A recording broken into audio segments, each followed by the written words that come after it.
Hi, it's Mikexingchen. Most of the time, the words we use on a daily basis are kind of taken for granted. I mean, don't you ever stop to think why some words are the way they are? Don't you ever wonder how people back then came up with a specific word for something like an evil character in a book? So in today's video, we're gonna count down some of the most ordinary common words with the most terrifying and surprising origins. We'll start off with number 19, villain. When this word popped up, we instantly conjure up images of pop culture baddies like Magneto or Darth Vader or the Joker. However, back in the 14th century in France, a villain is someone who is employed to work at an estate or a villa as servants to the aristocrats in the upper class. These servants tend to come from below the social pyramid, and it did not help that the upper class would often associate poverty with crime, thus the modern term for the word villain and villainy was conceived. Number 18, mascot. Mascots can be cute or creepy. They come in all shapes and sizes and features, but they were not always the giant-headed costume caricatures we normally see walking around theme parks. Originally, the root of this word was derived from mascot, an old French word that refers to a witch or sorceress. Generally, a mascot is any kind of talisman or emblem that is used to protect someone from evil or harm. Number 17, deadline. This is a word we are naturally repelled and repulsed by, especially if you are a chronic procrastinator. The mere mention of the word deadline is a single word horror story that every one of us has experienced, whether it is a school paper or a presentation for a big client. But the origins of the word is much more diabolical. At the height of the Civil War, prisoners of war from the Union were held in the Andersonville prison that had a 17-foot tall fence. And within the perimeter of the fence was a 12-foot invisible area that when prisoners dared to cross the deadline, they were shot to death by the guards. Number 16, blue blood or blue-blooded. Being blue-blooded is often associated with people from royal backgrounds and noble backgrounds. The term was even created by aristocrats in order to racially set them apart from commoners, saying that their blood is blue as evidenced by the blue color in their veins that can be seen through their pale white complexions. Everybody's veins show up blue through our skins. So yes, I guess we are all blue-blooded. Number 15, cheat. In the modern day, to cheat means to gain something for yourself by fooling someone or at the expense of someone's ignorance. Back in the Middle Ages, however, cheating means a completely different thing. Originating from the French word as cheat, cheating in those days means to gain something without any effort at all by a stroke of luck, like an inheritance or finding a $100 bill on the sidewalk. Number 14, loophole. Now, who doesn't love a good loophole when you're stuck with something or need to get out of a rut? However, the word loophole originally referred to slits or openings in castles where archers would position themselves to shoot their arrows at invading armies. So I guess if you were living in the Middle Ages, it's not that fun of a word. Number 13, mindboggling. A bug is an old Middle English word for an invisible ghost or creature. Legend has it that animals are the only ones that can see a bug, so if a pet dog, for example, starts acting wildly or behaves in a way that is unfamiliar to its owner, the pet is said to be seeing a bug. Hence the term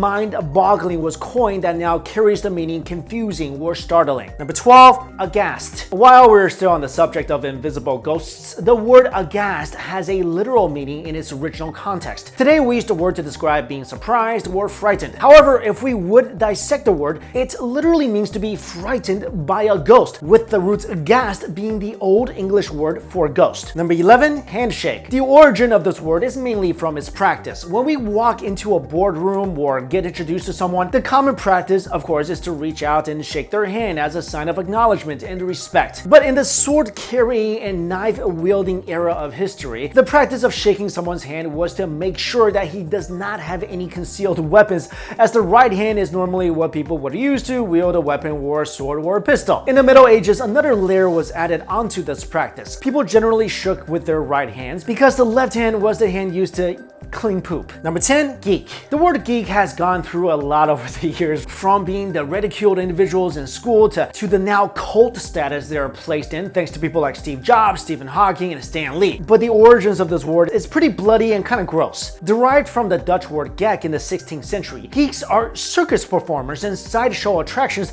that are often forced to bite off the heads and limbs of small animals and eat them. Number 9, flaky. No one wants to be friends with someone who is notoriously flaky. Flaky people are non-committal and has the highest tendency to never follow through with a plan. In the 1920s, however, if you are defined as someone who is flaky, chances are you were addicted to cocaine, since flake was the word people used back then as slang for cocaine. But in the 1950s, it was adopted by baseball players and its meaning changed to eccentric or strange. Number 8, blatant. A blatant person is anything but subtle. In fact, to be blatant is to be explicitly obvious with your actions or words. Perhaps it has to do with its 16th century origin, when its first recorded use was by the poet Edmund Spenser in The Faerie Queene as the name of a 1,000-tongued demon from hell. What's more interesting about the word is its Latin origin blatire, which directly translates as to babble. Number 7, nice. The word nice is mostly used to describe a likable quality or person. It's a compliment we give when we ask about the food at a restaurant or when we have little opinion about the movie we just saw but do not want to say anything really bad about it. However, back then its meaning wasn't so nice. Derived from the Latin word necius, to be called nice centuries ago is to be described as either ignorant or gullible. Number 6, bulldozer. The word bulldozer was used as early as the beginning of the Civil War in the United States. Obviously, it did not refer to a giant truck or machine that moved massive quantities of dirt. In fact, bulldozers were real people. In Louisiana, in order to prevent newly freed slaves from participating in the elections, a group of vigilantes armed with bullwhips would hunt them down, violently flogging them, giving them a dose of the bull. Number 5, 7-year itch. Normally referred to these days as that period in the marriage when either spouse begins to stray from fidelity. The 7-year itch in its origin were anything but. It was literally referring to a rash that was caused by tiny mice that burrowed under the skin, giving a person a form of scabies that when left untreated could last for, you guessed it, 7 years. Number 4, terabyte. So there's megabyte, gigabyte, and then there's terabyte. I mean, who wouldn't want massive amounts of space for their devices to accommodate a perfectly curated music list or a portfolio of high-resolution digital artworks? One of the many words we use on an almost daily basis and have completely taken for granted. Many of us assume that terabyte is a word conjured up by the people of Silicon Valley to creatively catch our attention about how much space a terabyte has. However, the root word tera actually traces its way back to the Greek word teras, which means monster. So I guess it is appropriate to call a terabyte what it is because of the monstrous capacity it can hold in terms of digital files. Number 3, bridesmaid. In a wedding, bridesmaids are the bride's closest friends and loved ones who are part of her entourage as she walks down the aisle to begin a new chapter in her life. To be a bridesmaid somehow holds a degree of honor in the ceremony as well as a sign of emotional support. Back in the days of ancient Romans, however, to be a bridesmaid is to be bait for evil spirits wanting to abduct the bride. In those days, bridesmaids would dress exactly like the bride in order to